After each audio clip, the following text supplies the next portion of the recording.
আসসালামু আলাইকুম ওয়া রাহমাতুল্লাহি ওয়া বারাকাতুহু। সুপ্রিয় দর্শক শ্রোতা ভাই বোন, আমরা এসেছি ফেনীর দাগনভূঞার দুর্গম একটা জায়গায়।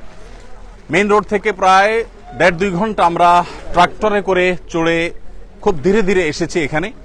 এখান থেকে আবার ট্রলারে করে আরেকটা দুর্গম জায়গায় যাওয়ার পরিকল্পনা আমাদের আছে। তো ইতোমধ্যে আলহামদুলিল্লাহ আমরা দেখেছি যে ত্রাণ বিতরণের কার্যক্রম আমরা শুরু করেছি। এখানে একটা অরফান সেন্টার আছে।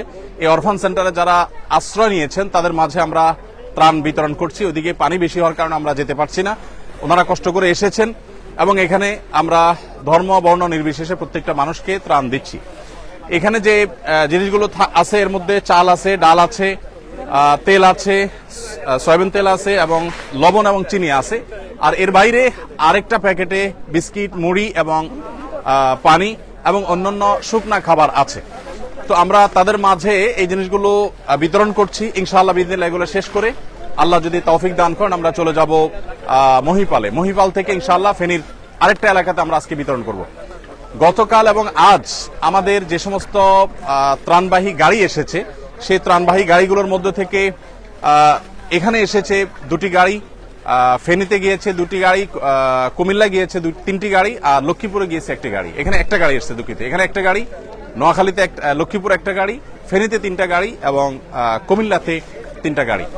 এই গাড়িগুলো আমাদের গত রাতে এসেছে, সবগুলো লরি ভর্তি মাল। আর আল্লাহ যদি তৌফিক দান করেন ইনশাআল্লাহ একইভাবে আগামীকালও আমাদের ত্রাণবাহী গাড়িগুলো ঢাকা থেকে ছেড়ে আসবে এবং বিভিন্ন দুর্গম এলাকাতে সেগুলো চলে যাবে। কুমিল্লার আজকে ব্রাহ্মণপাড়াতে আমাদের বিতরণ কার্যক্রম চলছে। আর লক্ষ্মীপুরের টুমচর মাদ্রাসাকে কেন্দ্র বানিয়ে লক্ষ্মীপুরের কমলনগর, রামগতি যে সমস্ত এলাকাগুলো প্লাবিত হয়েছে টুমচর মাদ্রাসা থেকে সে সমস্ত আলহামদুলিল্লাহ আমরা দেখতে পাচ্ছি বিভিন্ন বয়সের মানুষ আছেন, মহিলারা যারা আছেন তাদেরকে আমরা কষ্ট করে এদিকে আনি নাই, কারণ ওদিকে অনেক পানি, আমরা নিজেরাও যেতে পারিনি। ওনারা দূরে আছেন এবং ওনাদের কাছে দুঃখিত মাল আমরা ইনশাআল্লাহ পৌঁছে দিব। আল্লাহ যদি বাঁচান আমাদের এই যে কার্যক্রম চলছে, যেটা 20,000 পরিবারের মধ্যে শুকনা খাবার, এরপর চাল ডাল এগুলো 40,000 ছিল, এখন আমাদের টার্গেট হলো 50,000 পরিবারের কাছে পৌঁছানো। এরপরে আল্লাহ যদি তৌফিক দান করেন আমরা ইনশাআল্লাহ আরো 50,000 পরিবারকে ভাই মাশাআল্লাহ দেন দিতে থাকেন ভাই। সতর ঢাকা ফরজ, এই জন্য লুঙ্গি একটু নিচে নামাবো। ওয়ালাইকুম আসসালাম। মাশাআল্লাহ আপনারা সবাই দোয়া করবেন আমাদের সবার জন্য। আল্লাহ যেন আমাদের সবার কষ্ট দূর করে দেয়, আমরা সবার জন্য দোয়া করবো ইনশাআল্লাহ। ওয়ালাইকুম আসসালাম। বাবাজি কি এখানে থাকেন? ওইখানে। ও মাশাআল্লাহ আল্লাহ কবুল করুক।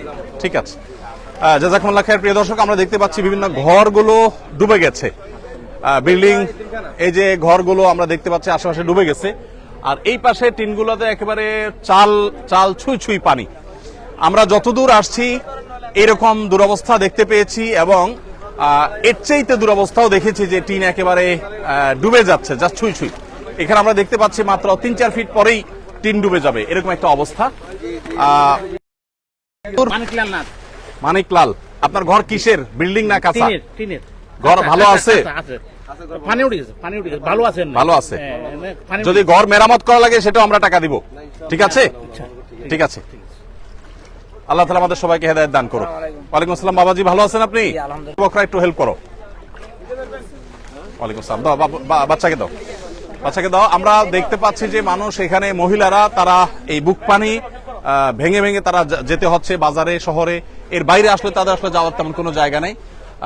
এদিক থেকে আমরা দেখতে পাচ্ছি যতদূর চোখ যায় শুধু অথই পানি আর পানি, আমরা যত গভীরে যাব শুধু পানি আর পানি। তো যাই হোক, আমরা দোয়া করবো আল্লাহ রাব্বুল আলামিন মানুষের কষ্ট লাঘব করে দেন, কষ্ট দূর করে দেন এবং বিশেষ করে প্রত্যেকে যার জায়গা থেকে আমরা মানুষের পাশে দাঁড়াবো। আলহামদুলিল্লাহ উদ্ধার তৎপরতা অলমোস্ট শেষের দিকে। বাংলাদেশ সেনাবাহিনী এবং অন্যান্য বাহিনীর সদস্যবৃন্দ, দায়িত্বশীল ব্যক্তিবর্গ, তারা উদ্ধার কর্মকাণ্ড খুব জোরে সোরে চালিয়েছেন এবং দারুণভাবে সেটি আলহামদুলিল্লাহ সুসম্পন্ন হয়েছে। এখন আমরা প্রয়োজন হলো শুধুমাত্র মানুষের খাবারের চাহিদাটা মেটানো।